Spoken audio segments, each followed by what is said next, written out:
Note to the second edition. Second and revised edition. Note to the second edition. A new edition of this book having been called for, the author has carefully revised the original lectures.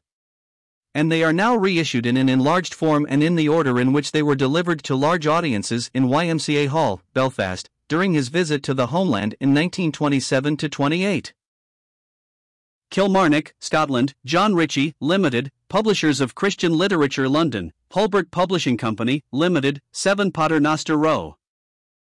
Made in Great Britain. Printed at Publishers' Own Works at Kilmarnock. Prefatory Note. I have read these 12 lectures with pleasure and profit. They set forth in simple and scriptural teaching vital truths foreshadowed in these great types which the Holy Ghost has left on record, for our instruction and edification. There is no part of the sacred word so full of the excellencies of the person and virtues of the work of the Lord Jesus Christ as the typical books, yet it has to be confessed, no part of Holy Scripture is less known. Comparatively few read these books, and of those who do, not many dig to find their hidden treasures. And in our time, little is heard from them in public ministry. This is our common loss.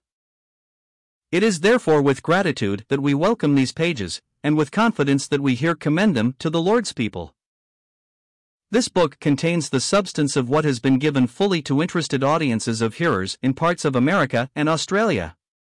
It is now passed on in this handy form, to be read and compared with the Word, by all who in every place love its holy pages, and seek to become better acquainted with him of whom Moses wrote, to whose peerless person, perfect sacrifice, and ceaseless service in the heavenly sanctuary, these types have borne their witness.